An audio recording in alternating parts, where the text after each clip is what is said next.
What's happening, everyone? Top of the day. Welcome back. In this lecture, I am going to talk about the different things that you are going to need to set up the system.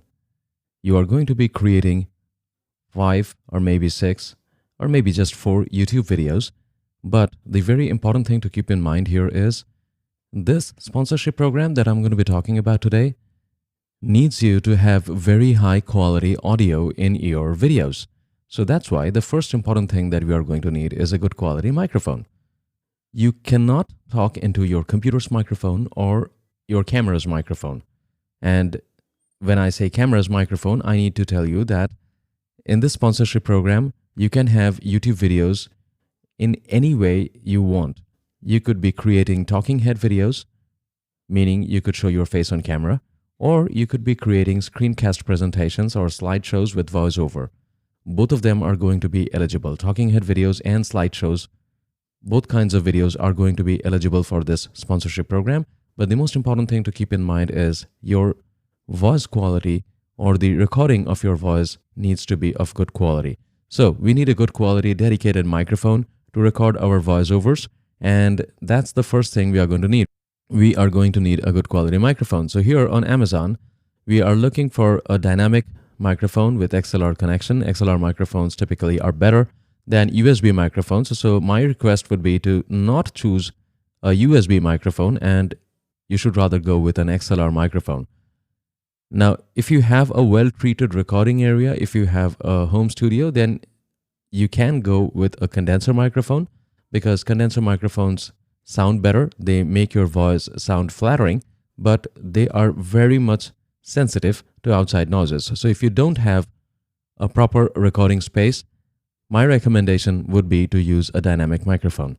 So here on this Amazon page, we can see a bunch of dynamic microphones at various price points. I'm not going to get into very expensive microphones. For example, the Shure SM7B is a fantastic microphone, but this microphone is very expensive, so I wouldn't talk about these things. You can go buy something that is inexpensive yet of very good quality. For example, the Shure SM58. This one is going to cost you less than $100. It's a great quality microphone. It's built like a tank. It's going to last for several years, and it's built specifically for voice usage. So you can buy something like this, or you can buy maybe the Amazon Basics dynamic microphone. This is also a good choice. The Behringer microphones typically tend to have a little bit of noise issues, but that's not a deal breaker. So if you want, you can buy them as well. Or if you want, you can buy something from AKG, which are a little bit more expensive, but they are of really high quality. And then there is this Samson Q4 microphone, which is really a great microphone as well. So my recommendation would be, if you are on a tight budget, you can go buy yourself the Shure SM58 cardioid dynamic vocal microphone or something similar. Now, if you have a bigger budget and if you want to do this long term, then you can go buy something such as the Shure SM7B, or if you have a treated recording space, you can buy something like the Sennheiser MKH416. That's what I personally use, but those are very expensive microphones, ranging from $600 to $1,000 and more. So that is about microphones. This one would be a good one. And then to use your microphone, to connect your microphone with your computer, you also need to have a USB interface. So a good quality, inexpensive interface would be the Focusrite Scarlett Solo USB interface. This one is going to let you plug your microphone into your computer through this USB connection that it has. It allows only one microphone input. So unless you are into recording songs and other instruments, you wouldn't be needing multiple inputs.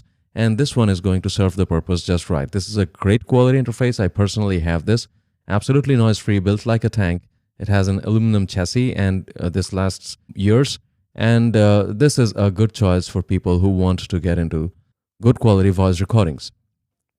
So this one here costing around $150, and this one here costing around, this should cost around $50, $58, $59, close to $60. So the entire package should not cost you more than $200.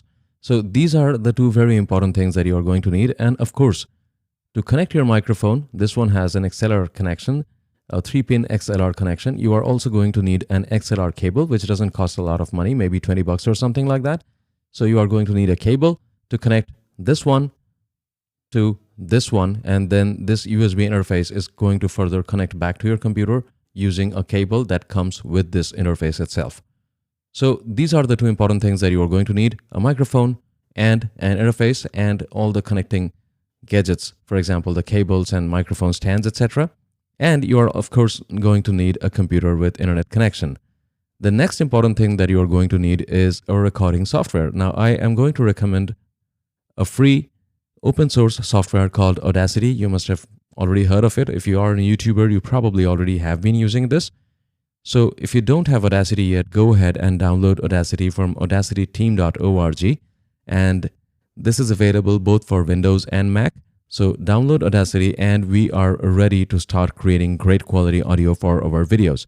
Please remember, we are not going to be recording audio directly into our camera. We are going to be recording audio separately and video separately, and then we are going to be combining them together using something such as the Camtasia Studio, which I personally use. It's a paid platform, but it's a great platform. But if you don't want to use Camtasia Studio, you can also use maybe Windows Movie Maker or iMovie or something like that to match up your sound file with your video file. So yes, you are also going to need some sort of a software where you can stitch together your audio and video files. So that's pretty much everything that you are going to need. And in the next lecture, I'm going to talk about the exact plan and how you are going to get into the program and everything else, how much money you are going to be making, how to apply for this program, and all those details. So I will see you again in the next lecture. Thank you.